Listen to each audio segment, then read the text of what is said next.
If not us, who? If not now, when? There is soil under pavement here that will never see the light of sun again.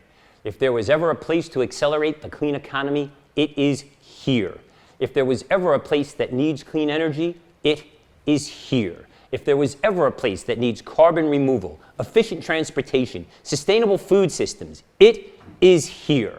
Welcome to public housing in the poorest congressional district in the United States, one of the most geographically and economically isolated communities in all of New York City. With seemingly insurmountable medical, social, and environmental needs, every single input here travels a one-way dead-end path, bathed in fossil fuels from a far-off foreign land. This is Ground Zero, and this is home of Green Bronx Machine. 4 stories up in a 110-year-old, often crumbling public school building that was built for generations prior.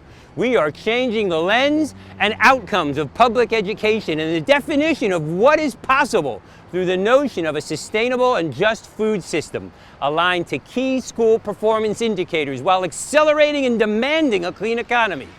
For so many, food is the problem, but for all of us, food is the solution. Welcome to Verge.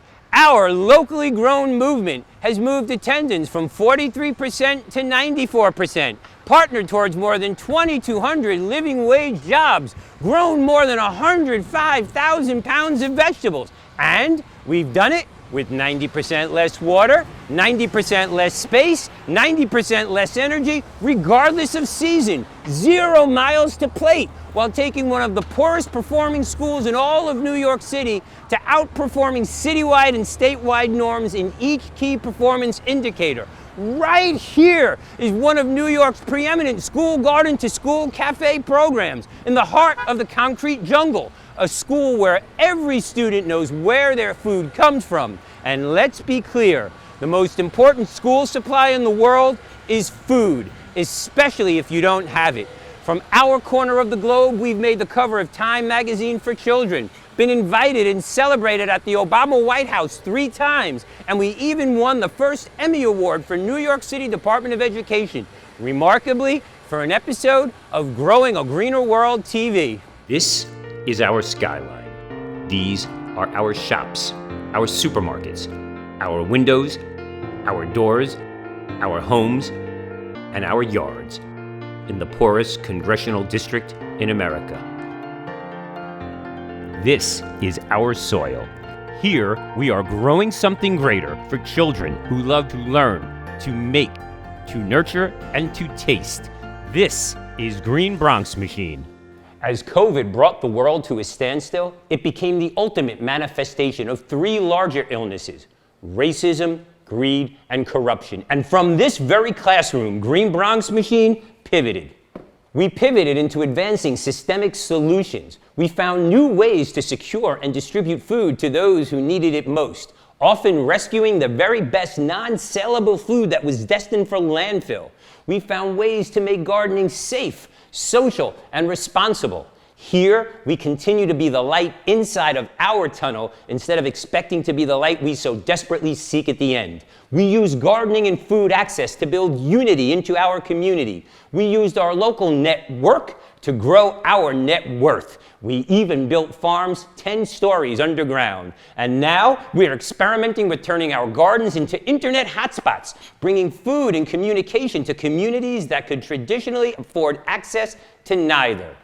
From this tiny corner of the globe, we had frequent conversations with students and teachers all around the world, often with thousands. Food is the language through which society reveals its structure. Who has access to what, when, how, and at what prices determines everything. And from day one, we understood the best way to improve our immunity was by eating more fresh fruits and vegetables. Week after week, we delivered and continue to deliver bags and bags and bags of fresh, healthy groceries, door by door, block by block, to those who need it most. For others, we delivered food on Tuesdays and then held Zoom cooking classes on Wednesdays to make sure that everyone knew how to cook and utilize that food in the healthiest way possible. Let food be thy medicine, and let medicine be thy food. 4 of the 5 zip codes with the highest per capita infection rates are right here.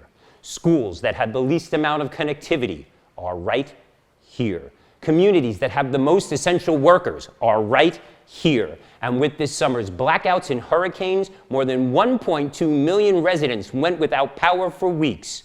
Right here. And the only things that stayed open were liquor stores, drugstores, gas stations, fast food joints, the Crown, the King, the Colonel, and Green Bronx Machine. We understand that cheap food is so damn expensive it's killing us, and we scream, let good food be hood food, and let hood food be good food. We understand when you change food, you change everything.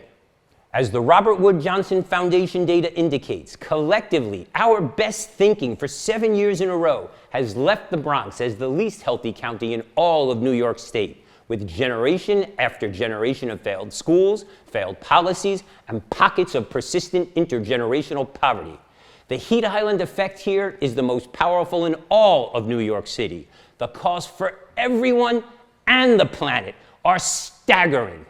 And when we put a seed in the ground and that seed fails to germinate, we don't blame the seed. We look at the conditions necessary to grow, the soil, the weather, and the environment.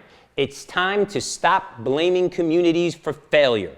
The greatest natural resource in the world is the untapped human potential residing in marginalized and underserved communities. This is the power of Verge to help us all reach our potential. And here in the Bronx, and in every Bronx across America, we are poised, willing, ready, and able to become part of your infrastructure, your staff, your market share, and your quintuple bottom line.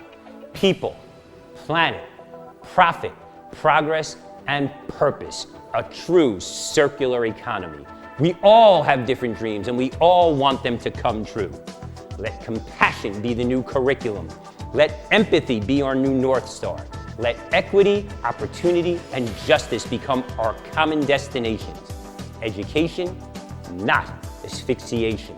The calculus of my advocacy is not to be my brother's keeper, but to be my brother's brother. And I fight for the ultimate circular economy, one that creates opportunity and employment for all. This can't be a final destination, but a never-ending journey. That's why Green Bronx Machine is building local farms, local community centers, local teaching kitchens, and building capacity. A community filled with folks waiting for a seat at the table are now building their own. We are the ones we are waiting for. This work requires courage, and the opposite of courage is not cowardice. The opposite of courage is conformity, because even a dead fish can go with the flow. And we are not a community of dead fish. We are swimming. And the degree to which we resist injustice is the degree to which we are all free. It is our job to shepherd as many children as possible to a better, brighter future. Our struggles give us purpose, and the truth always emerges. The truth is, children want to be part of the conversation. The truth is, children are more curious than many adults. The truth is, children know that lies are bad. The truth is, children don't let differences divide them. The truth is, children learn something new every day. The truth is, children are smarter than you think. The truth is, children can turn any place into a playground. The truth is, children can make a difference right now. The truth is, children feel things as deeply as adults do. The truth is, children don't need candy to feel better, and neither do you. The truth is, children will inherit the earth. The truth is, children have big dreams. The truth is, children want to discover the world. The truth is, children expect honesty. The truth is, children bring people together. The truth is, children appreciate a good story. And the truth is, children can handle the truth. Don't waste me. Don't waste us. Don't waste our children. And don't waste Verge. Our current moment has required the education community to reflect on what we value most and shift our focus there. And most importantly, to let go of things that matter less. COVID-19 has forced students, families, and educators to take immediate action outside the traditional school experience. Our convening here at Verge is an incredible opportunity for imagining beyond business as usual. Both the past and recent tragic deaths of George Floyd, Breonna Taylor, and Ahmaud Arbery, and so many more, have catalyzed outrage at the racial discrimination people of color routinely experience, specifically Black Americans. We must acknowledge their pain, and we must remember their names. These events, amid broad economic uncertainty and growing inequality, have put a spotlight on policies, procedures, and teaching practices that don't meet the needs of students in today's world and often do damage to learning and development. I've got my green shoes on today and I'm ready to walk, and I'm looking for good trouble. The soul of America and the world is in contention.